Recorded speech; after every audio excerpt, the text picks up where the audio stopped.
So we're back again, and today we're going to be doing more Riemann sums. So to review from yesterday, we want to make sure we understand that a Riemann sum is a method used to approximate the area bounded by a curve and the x-axis over a given interval. So whenever we have something, some given function,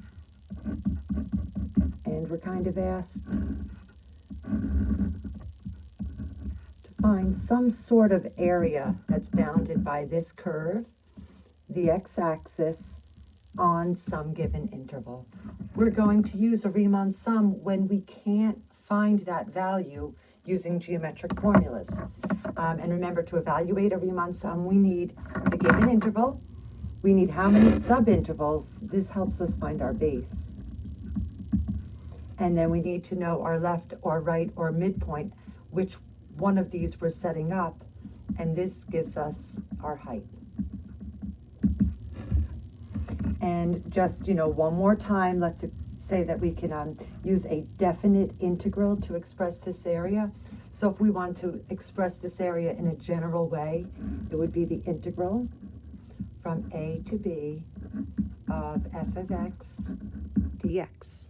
Okay, and whatever your rule that you're given, that would go there. And I did mention to you guys yesterday that, we recognize that this integral sign means find the antiderivative, and we are going to, in a couple of days, learn how to evaluate this thing algebraically. So in example 1, we want to approximate the area of the region by the graph of f of x equals 100 minus x squared and the x-axis on the given interval 0 to 10 with 5 subintervals. We're going to use a midpoint Riemann sum to determine the height of each rectangle. So a couple of important things. First of all, approximate. So we know we're going to be using a Riemann sum. That's my function. That's my interval. We're going to be breaking this into 5 equal pieces, and we're using the midpoint of each interval to determine the height of each rectangle. So if I wanted to express this as a definite integral, it would look something like this. 0 to 10 of 100 minus x squared dx. Okay. Sometimes your question will incorporate that, so you should be able to recognize it at this point. Okay. But what we want to do is we want to learn the math and how to set these guys up. So we're going to take, and we know we're doing the area, so it's base times height. We're using rectangles. I do want to point out now, in future courses, you may use trapezoids as well, but this year we just want to introduce the topic to you. So we have base times height. So we need to figure out the length of each base. My interval goes from 0 to 10. So the length of each base, or delta x, is going to be 10 minus 0 divided by 5 pieces. So the length of each base is going to be 2. And it's kind of broken up very nicely for us here. They kind of show us what to do. Okay. So now we're going to start setting up. So we're going to wind up having 5 rectangles, base times height. We're going to do this 5 times. Area equals, and I want to remind myself, I'm using a midpoint Riemann sum as well. So to set up the first rectangle, rectangle 1, the length of my base is 2 units. And I'm going to get the height of this by going to the midpoint. And the midpoint here is 1. So I'm going to get the height by plugging 1 into the function, f of 1. Then I go to my second rectangle. And I get the base is 2. And my height is going to be what I get when I plug in the midpoint, which is 3. Moving on, my third rectangle. The length of my base, once again, is 2. And the midpoint, or the height of this rectangle, is going to be f of 5, right? This gives me the height of that rectangle. Moving on to my next rectangle.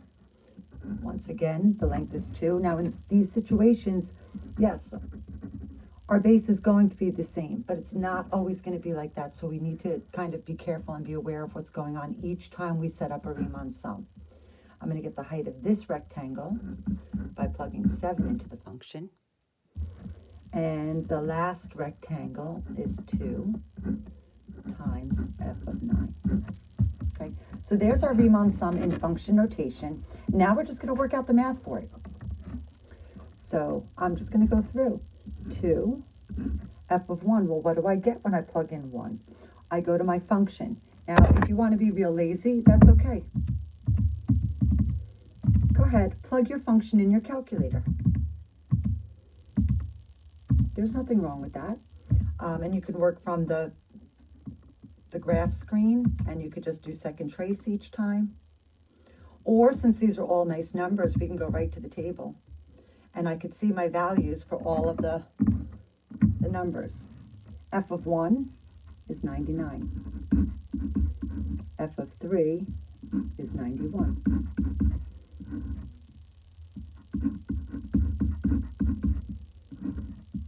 F of 7 was 51, and F of 9,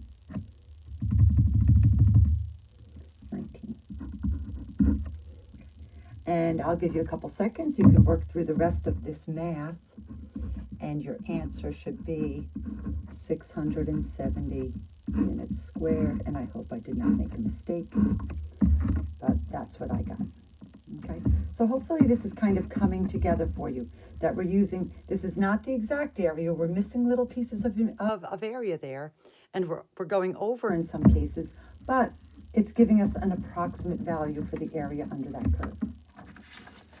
Let's look at a couple different types of examples here. So now in this next example, we want to approximate the area of the region bounded by the graph and the x-axis by dividing the interval 1, 7 into 3 subintervals. We're going to do two Riemann sums here. We're going to do a left Riemann sum and a right Riemann sum. So I'm going to go through what's important. We're approximating, so we're setting up a Riemann sum. There's my interval. We're dividing this into 3 pieces, and we're going to set up both the left and the right. Okay, so we just want to kind of compare and see what happens. So I'm going to have a left Riemann sum, and I'm going to show my work for both left and right. So in either case, the base or the interval lengths, they're going to be the same, because we're going to get that. Remember, we get the length of each interval by doing b minus a, and then we divide that by the number of subintervals, which is 3. So 6 divided by 3 equals 2. So it means when I divide this base from here to here, I'm going up 2 units each time. And my left Riemann sum is going to be using the left part of each rectangle. So I'm going to be using f of 1, f of 3, and f of 5. So I'm just going to go back up to the top here and set up my left Riemann sum. So my area is going to be, remember, it's base times height each time. That's all we're going to do. So for this first rectangle, and if you notice, this is going to be kind of like that. Like that. That's really what's going on here. So my left rectangle is going to be the length of the base is 2 units, and my height is going to be the value I get when I plug in 1. The second rectangle, base, this time the height is going to be f of 3.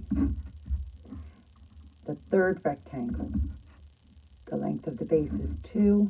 This time the height of this rectangle is going to be whatever I get when I plug in 5. Now that I have my Riemann sum set up with function notation, I can go ahead and find the y values or the heights of each rectangle.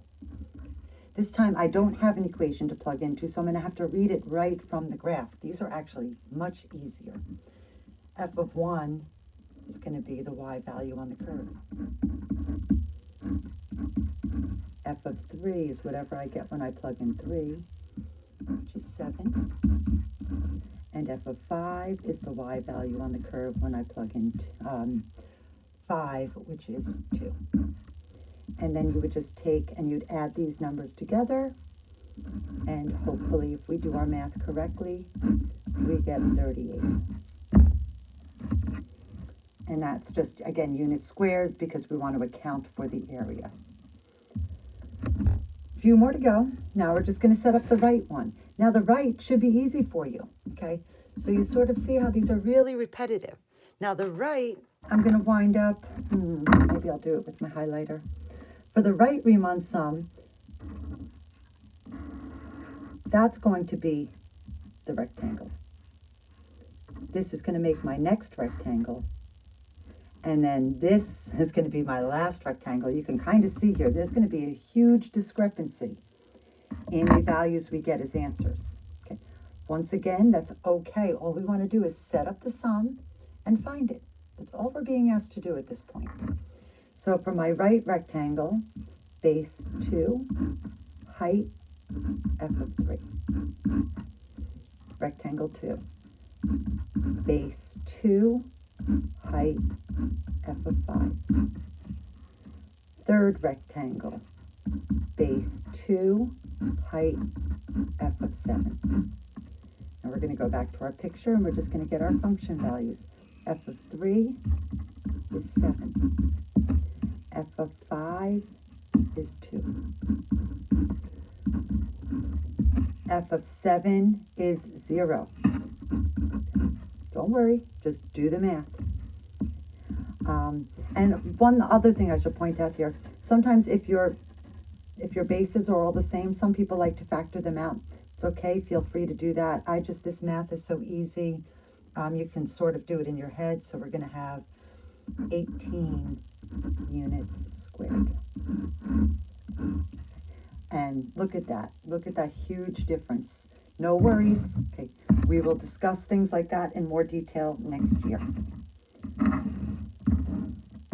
Lastly, the table below represents selected values for f of x. Approximate the integral from 0 to 10 of f of x dx using a left and a right Riemann sum and 4 subintervals. Okay, so this is just like saying find the area under the curve. The only thing is I don't have a curve and I don't have a function. But a table is just as good. It's giving us our function values. So there's really no worries. And we want to break it up into 4 subintervals. So when I go over to my picture, I know I'm setting up area equals base times height. And when I go over to my table, I want to figure out how can I break this up into 4 subintervals. Well, it's kind of real easy to see. That's going to be rectangle 1, rectangle 2, rectangle 3, rectangle 4. Okay, and I did kind of plot these points. Okay, I took them from the table and sort of graphed them. So if you wanted to visualize it, it's going to be looking something like that. However, there's really no reason to do that, okay, as long as you understand what's going on. So the distance here, it will be our base, and the function value will be your height. So to set up the left Riemann sum, we're going to go base times height using the left endpoint of each rectangle. The length of the base is 2. The height will be f of 0. Now, notice the length of the base is 3 here, but the height we still get the same way, f of 2. For the next rectangle, the length of my base is 2 units.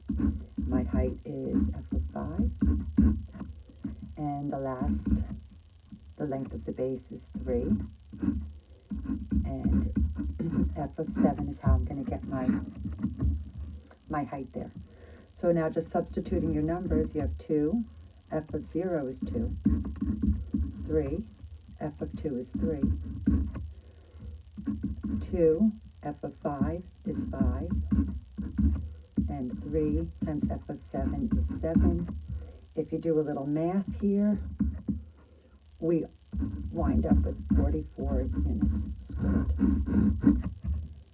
And let's go ahead real quickly, and then we can be done. Set up our right Riemann sum. Now, remember, our right Riemann sum, we're going to set up a tiny bit differently. The bases will kind of stay the same, but now we're going to use the right value as the values we use to get our heights, or the right side of the rectangle. So we have base is 2, height f of 2. My next base is 3. My height is f of 5. My next base is 2, f of 7. And the last rectangle is going to be 3 times f of 10. And we saw how easy it was to get the function values this time. F of 2 is 3.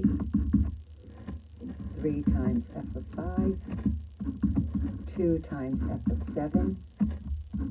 3 times f of 10. I get 8 when I plug in 10. Do a little work here. Add up your numbers, and hopefully we get 51 units squared. I hope I did not make any mistakes. Yeah, so that was like a nice little brief introduction to Riemann sums. I hope you guys feel comfortable with it. We will be expanding a lot on this unit next year. This is a big topic in AP Calculus. Leads into the development of, the fundamental theorem of calculus, which we will be doing in a few days. So just, stick along with the work. Hopefully keep this work for next year, and we'll be together again soon.